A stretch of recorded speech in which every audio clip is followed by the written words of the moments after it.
Hello दोस्तों, नमस्कार। मेरा नाम रंजीत कुमार पटेल है। आज हम आरबीसी के बारे में जानेंगे कि आरबीसी होता क्या है। आरबीसी आरबीसी यानी कि रेड ब्लड सेल्स, लाल रक्त कणिका। आज हम लाल रक्त कणिका के बारे में जानेंगे। लाल रक्त कणिका और जैसे कि आरबीसी रेड ब्लड सेल्स, है ना। सेल यानी कि कोशिका। अब जो ये सेल और कणिका में अंतर आ रहा है, आइए हम उसको समझते हैं। उसको हम इस प्रकार समझते हैं, मान लीजिए कि कोई कोशिका है। कोशिका में विभिन्न अंग है, जैसे केंद्रक हो गया। क्या हो गया? केंद्रक हो गया, माइटोकॉन्ड्रिया हो गया, रिक्तिका हो गया, और बहुत सारे कोशिका है, और बहुत सारे कोशिकांग पाए जाते हैं। लेकिन मान लीजिए कि कोई ऐसा कोशिका हो, जिसमें कोशिकांग ना पाया जाता हो, जिसमें कोशिकांग ना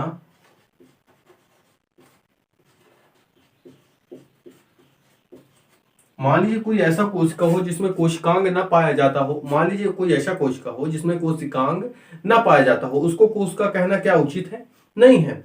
तो उसी प्रकार जो आरबीसी है, लाल रक्त कणिका है, उसमें जो सेल पाया जाता है उसमें कोशिकांग उपस्थित नहीं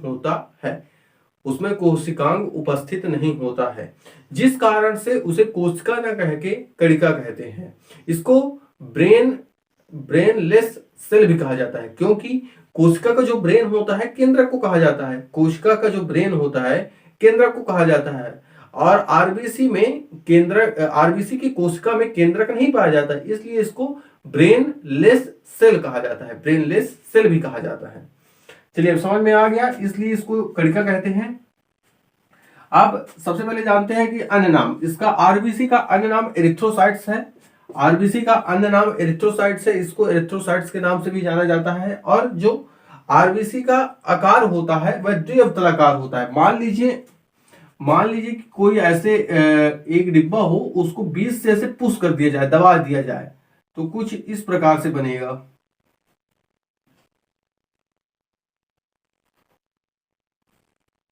ये कुछ इस प्रकार से बनेगा। द्विअवतलाकार मतलब बीच का भाग जो होता है वो दबा हुआ होता है, और ऊपर नीचे का भाग उभरा हुआ रहता है। ठीक है, इसलिए इसको हम द्विअवतलाकार कहते हैं। आरबीसी की जो खोज है एवी ल्यूवेनहॉक ने की थी। किसने की थी? एवी ल्यूवेनहॉक, एंटोनी वेन ल्यूवेनहॉक ने की थी आरबीसी की खोज। तथा एंटोनी वेन ल्यूवेनहॉक को जीवित कोशिका, कौन सी कोशिका? जीवित कोशिका का जनक भी कहा जाता है, जीवित कोशिका का। जबकि सबसे पहले कोशिका की खोज रॉबर्ट हुक ने की थी। रॉबर्ट हुक ने जो कोशिका की खोज की थी वो एक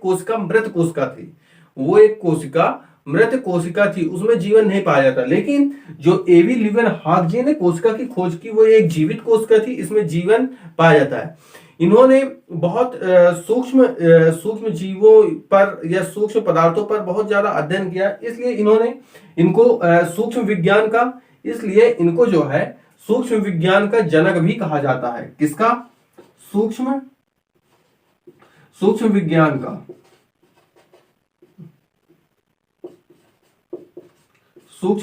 का इनको जनक भी कहा जाता है। अब जो आरबीसी का निर्माण होता है, आरबीसी का निर्माण अस्थि मज्जा में होता है। अस्थि मज्जा जो हमारे बोन होते हैं, हड्डियां होती है, हड्डियों के बीच में जो खाली भाग होता है वहीं, उसी को हम अस्थि मज्जा कहते हैं। जो पदार्थ भरा होता है उसको अस्थि मज्जा कहा जाता है, और वहीं से ब्लड का निर्माण होता है। और जो अस्थि मज्जा में निर्माण हुआ, लेकिन अब ब्लड की अवधि, आरबीसी की अवधि काल 120 दिन होती है। 120 दिन में जो आरबीसी के ब्लड सेल्स होते हैं वे नष्ट हो जाते हैं, एवं पुनः उसका निर्माण होता है।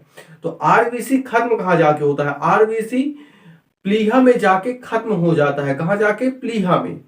अब प्लीहा में खत्म होता है, इसलिए प्लीहा को आरबीसी का कब्र कहा जाता है। प्लीहा में जाके खत्म होता है, इसलिए आरबीसी को प्लीहा का कब्र कहा जाता है।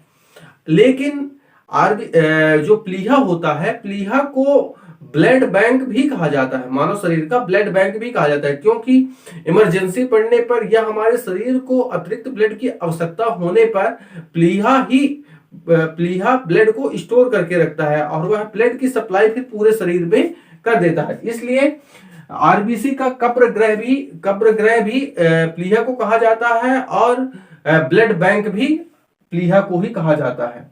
अब जो ये प्रोसेस होता है, कौन सा प्रोसेस? ब्लड का निर्माण होना, पूरे बॉडी में जाना और ब्लड का प्लीहा में जाके खत्म हो जाना, इस प्रोसेस को एरिथ्रोपोइसिस कहते हैं। क्या कहते हैं? ये एरिथ्रोसाइट से ही बना है, एरिथ्रोपोइसिस। क्या कहते हैं इसको? एरिथ्रोपोइसिस।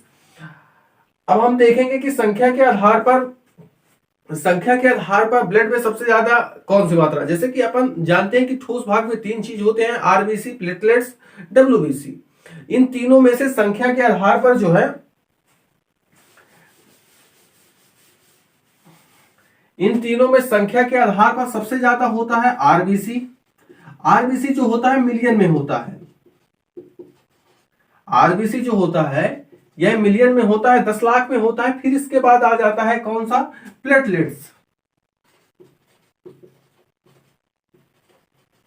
फिर इसके बाद प्लेटलेट्स आ जाता है। प्लेटलेट्स जो होता है लाख में होता है। किसमें होता है? लाख में। प्लेटलेट्स लाख में होता है और सबसे कम मात्रा में, संख्या में सबसे कम मात्रा में पाया जाता है डब्ल्यूबीसी, जो कि 8 से 10,000 होता है मात्र। कितना होता है? 8 से 10,000 के बीच, 8 से 10,000 के बीच मात्र पाया जाता है। अब लेकिन ये तो संख्या के आधार पर। अब हम जानेंगे कि साइज के आधार पर आकार में सबसे बड़ा कौन होता है। तो आकार में सबसे बड़ा होता है प्लेटलेट्स। आकार में सबसे बड़ा पाया जाता है प्लेटलेट्स, फिर आरबीसी,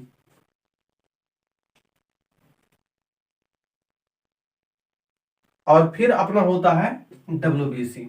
आकार में सबसे बड़ा होता है प्लेटलेट्स, फिर आरबीसी, डब्ल्यूबीसी।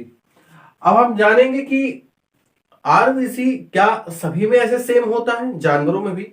लेकिन आरबीसी जो है दो अपवाद कहना चाहिए कि 2 अपवाद स्वरूप होते हैं। जैसे कि एक हो गया ऊंट और एक लामा। इनमें जो आरबीसी में कोशिका पाई जाती है, कोशिका में केंद्रक पाया जाता है। इसमें ब्रेनलेस सेल नहीं पाया जाता, ब्रेन युक्त सेल कहना चाहिए, ब्रेन युक्त सेल इनमें पाया जाता है। इसलिए ये 2 अपवाद है आरबीसी के, है ना। अब चलिए हम आगे कक्षा में डब्ल्यूबीसी को जानेंगे और समझेंगे।